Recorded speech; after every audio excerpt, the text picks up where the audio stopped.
नमस्कार दोस्तों, welcome to my channel study with Pooja. UGC NET तैयारी करने वाले सभी विद्यार्थियों का मैं दिल से स्वागत करती हूँ। इससे पहले हम यूजीसी नेट के अंतर्गत आने वाली इकाई 7 कहानी के ऊपर 3 वीडियो बना चुके हैं। यदि आपने वे नहीं देखे हैं तो हमारी प्लेलिस्ट में जाकर ज़रूर देखें। वहाँ आपको पूरा सिलेबस स्टेप बाय स्टेप आसानी से समझ में आएगा। अगर ये वीडियो आपको अच्छा लगे तो लाइक, शेयर और सब्सक्राइब करना बिल्कुल न भूलें। कानों में कंगना, लेखक राजा राधिका रमण प्रसाद सिंह। मानव स्वभाव, प्रेम और त्रासदी की गहरी कथा। किरण, तुम्हारे कानों में ये क्या है? मैंने उसके चेहरे पर झूलती शरारती लट को पीछे हटाया। वो मुस्कुराई। कंगन। कंगन? वो भी कानों में? सचमुच 2 सुनहरे कंगन उसके कानों को घेरे बैठे थे, जैसे खिलखिलाती शरारत कानों पर टिक गई हो। वो बोली, तो और कहाँ पहनूं? किरण भोरी थी, लेकिन वैसी नहीं जैसी दुनिया भोली कहकर हल्के में ले लेती है। वो किसी जंगल का फूल थी, अपनेपन से भरी, बिना किसी कारीगरी के, बिना किसी कृत्रिम सजावट के।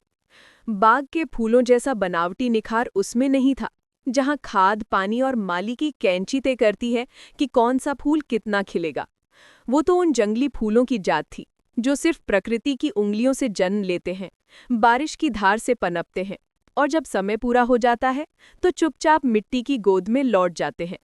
उनमें कोमलता भी है, सुगंध भी, पर कोई चटकीरी नजर उन तक पहुंच ही नहीं पाती।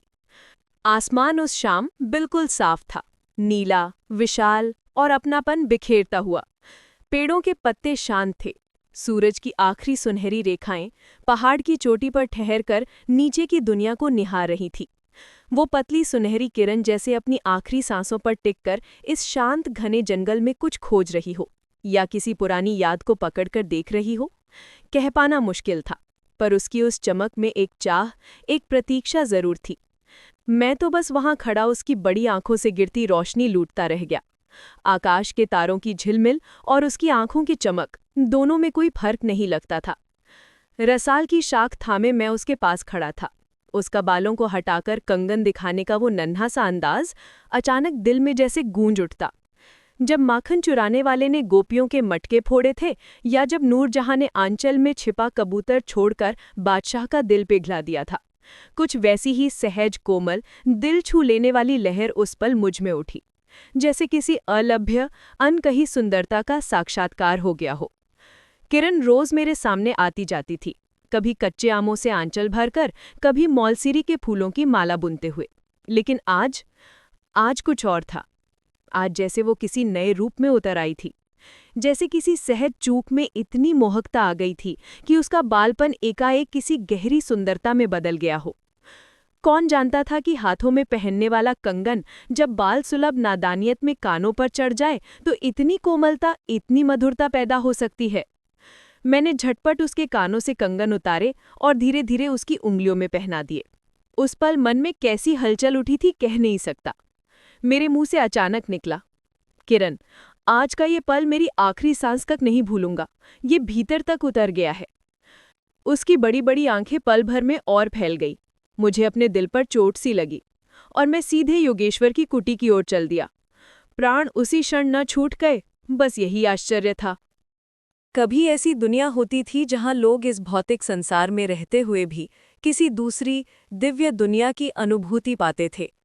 हरी चंदन की परछाई जिसने देवता तक उतर आए, ऐसे वन कभी हमारे यहाँ थे, जहां पंचवटी की हरियाली देखकर राम का हृदय खिल उठता था, जहां लोग स्वर्ग के फूल नहीं मांगते थे, उन्हें धरती की निसर्ग शांति ही पूर्ण लगती थी। प्रकृति और रात्रि दोनों ने मिलकर एक उत्सव कभी इस धरती पर ऐसा रचा था कि देवांगनाओं ने भी पारिजात की वर्षा करके स्वर्ग को वीरान कर दिया था। पर समय सब उलट देता है। अब ना वे वन है, ना वे ऋषि, न वे कुटीर। अब कृष्ण गोलोक से उतर कर वंशी नहीं बजाते, राम के आनंदित होने वाली कुटिया नहीं मिलती, और धर्मराज को धर्म सिखाने वाले ऋषि भी दुर्लभ हो गए।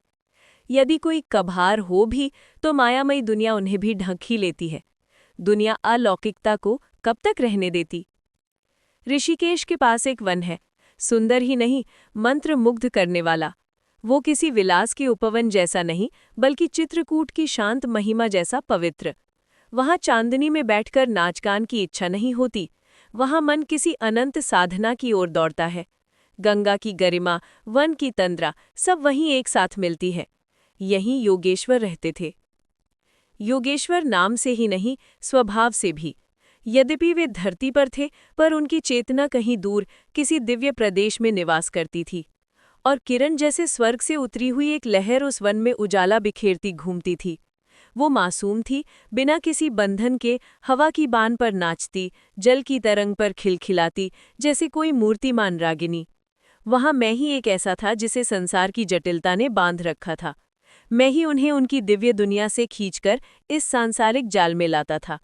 कई वर्षों से मैं योगेश्वर के पास धर्म ग्रंथों का अध्ययन कर रहा था, पिता की आज्ञा से। बाबा और योगेश्वर पुराने मित्र थे, इसलिए उन्होंने मुझे स्नेह से अपने पास रखा। किरण उन्हीं की बेटी थी, उस कुटी का एकमात्र दीपक। जिस दिन की घटना मैं बयां कर चुका हूँ, उसी दिन सुबह मेरा अध्ययन पूरा हुआ था। मैं बाबा की तरफ से 2 स्वर्ण मुद्राएं, एक जोड़ा पीतांबर और किरण के लिए 2 कंगन लेकर पहुंचा था। योगेश्वर ने सब लौटा दिया, बस कंगन किरण उठा ले गई। शायद वो तुम्हें निभाई गई बातों को बिना बोले समझ गए थे। और उसी दिन, जिस दिन मैंने धर्म ग्रंथ बंद किए, कामदेव ने अपनी किताब का पहला पन्ना खोल दिया। अगले दिन जब पहुंचा, योगेश्वर किरण को कुछ पढ़ा रहे थे।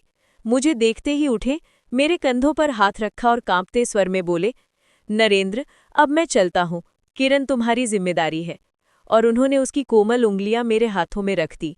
आंखों के कोनों से 2 बूंदें ढलक पड़ी। मैं सन्न रह गया। क्या उन्हें सब पता था? क्या उनकी दृष्टि मेरे भीतर तक उतर गई थी? वो ठहरे नहीं, चले गए। मैं कांपता रह गया। किरण बस मुझे देखती रही।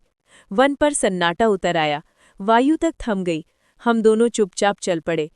किरण का सिर मेरे कंधे पर टिका था, और भीतर कोई स्वर चीख उठा, नरेंद्र, तुम इस वन फूल को किस दुनिया में ले जा रहे हो? इस मुक्त जीवन को किस जाल में बांधने चले हो? जैसे पत्थर पानी पर गिरकर लहरें उठाता है और फिर पानी दोबारा समतल हो जाता है, वैसे ही संसार भी हर दिव्यता को अपने में खींच लेता है। किरण भी खिंच गई। कभी जो मुक्त हवा थी, अब सांसारिक बंधनों में बंध गई। उसका जंगली भोलापन, उसका स्वभाव, उसकी सहजता, सब एक एक करके खो गए। वो अब लाल चोली हरी साड़ी पहनकर, हाथों में चूड़ी कंगन सजाकर, गले में कंठी और कमर में करधनी बांधकर धीरे धीरे इस दुनिया का हिस्सा बन गई। और जब शाम को वो सजकर कोठे पर आती, वसंत की हवा उसके आंचल से मोतिया की महक मेरे बरामदे में ला देती, तो मेरा मन किसी अजीब नशे में डूब जाता। मैं तुरंत प्रेम से भरी चिट्ठी लिख भेजता, या उसके लिए कुछ गहने चूड़ियां खरीद लाता। पर फिर भी कभी कभी उसके चेहरे पर उस जंगल की उजली स्मृति झलक जाती, जैसे कोई बीता जन्म याद आ जाता हो, और उसकी आंखें उसी झिलमिल में चमकने लगतीं। 1-2 साल ऐसे ही मुरादाबाद में बीत गए। एक दिन मोहन के यहाँ नाच देखने गया। वहीं पहली बार किन्नरी को देखा, और देखते ही सब कुछ बदल गया। वो नाचने वाली नहीं, नचाने वाली थी। उसकी आंखें, उसकी चाल, उसकी आवाज, सब में एक ऐसी मादक जादूगरी थी कि दिल फिसलता ही चला गया। यारों ने चढ़ाया और मैं पूरा डूब गया। मेरा धर्म, मेरा कुल, मेरा वैवाहिक बंधन, मेरा कर्तव्य, सब धीरे धीरे उस आग में जलने लगे। और जितना जलता, उतनी ही आग भड़कती जाती। किन्नरी की आंखें और शब्द मुझे घी की तरह जलाते जाते। किरण घर की चुपचाप खिली हुई मालती बनी रही, बिना किसी कलश, बिना किसी फूल के। और मैं हर शाम उसके गले में बहाने डालकर रात को किन्नरी के दरवाजे पहुंच जाता। आखिरकार सब उजागर हो गया। किरण धम से जमीन पर गिर पड़ी। उसकी आंखों में आंसू नहीं थे और मेरी आंखों में दया नहीं। बरसात की रात थी, रिमझिम फुहारें पड़ रही थीं, चांदनी मेघों के पीछे आंख में छौली खेल रही थी। बिजली रह रहकर चमकती, पर मुझे कुछ दिखाई नहीं दे रहा था। मैं तो किन्नरी के दरवाजे से ठुकराया हुआ लौट रहा था। त्रिशंकु की तरह बीच में लटक गया था, न स्वर्ग मिला न धरती। मेरी वेदना बस बढ़ती चली गई। घर पहुंचते ही मैंने पुकारा, जूही, किरण के पास जो भी गहना बचा हो तुरंत ले आओ। कोई आवाज नहीं आई, सिर्फ ऊपर गहरा काला बादल गरजा, मानो किसी अदृश्य शक्ति ने चिल्लाकर मुझे रोक दिया हो। मैं पसीज गया, कोठे पर दौड़ा, हर संदूक, हर अलमारी सभी उलट डाले। कोई गहना नहीं मिला, बस मकड़ियों का जाल और खालीपन। क्रोध और निराशा में मैं किरण के पास पहुंचा। पास गया तो सांस थम गई। वो तकिए के सहारे लेटी थी, निशक्त, निष्पंद। चांदनी उसके ऊपर फैल गई थी और हवा मानो ठंडा पंखा झल रही थी। उसके चेहरे पर एक अनोखा सौंदर्य था, जैसे जीवन की अंतिम कोमल रेखा वहां ठहरी हो।